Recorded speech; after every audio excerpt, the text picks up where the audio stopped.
క్రమశిక్షణతో వాళ్ళకి అప్పించిన బాధ్యతని తోచా తప్పక నిర్వహిస్తూ ముందుకెళ్తే ముందు మనల్ని మనం ప్రేమించుకోవాలి.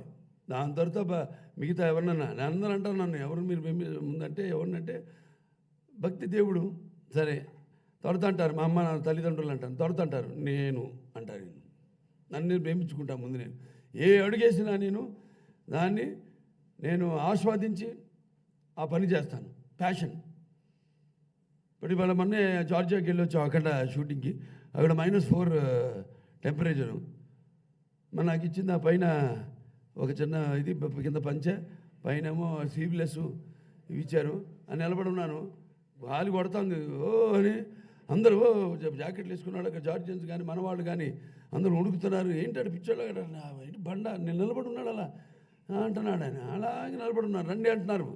షార్ట్ మధ్యలో షాల్ వేసుకోండి అంటున్నారు. ఏం లేదు అక్కడ, అంతే. ఆ క్యారెక్టర్ శివుడు ఆజ్ఞ లేనిదే ఒక చెమ కూడా కొట్టదంటారు.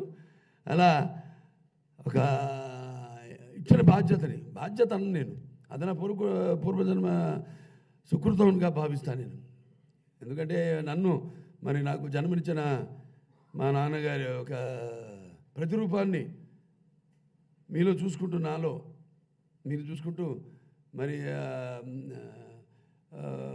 యుగ పురుషుడు, అలాగే నటనకే నటరూపం ఎలా ఉంటుందో చూపించిన కారణ జన్ముడు, నాకు తండ్రే కాదు నా దైవం, నా మెంటరు అన్నీ అయిన రామారావు గారికి ఈ సందర్భంగా నా ఘనలు అర్పించుకుంటూ మరొకసారి ఈరోజు ఈ ఆసుపత్రి ఈ స్థాయికి రావడానికి కారణభూతులైన వాళ్ళ, అందుకే నేను, ఎందుకంటే ఇది వేసుకొచ్చింది నాకు వచ్చింది పద్మభూషణ్ అని చెప్పుకోవడానికి. అది నేను ఒకటే అంటాను, బిరుదులకి ఇటువంటి వాటికి నేను అలంకారమేమో కానీ అవి నాకు ఎప్పుడు అలంకారం కాదంటాను నేను.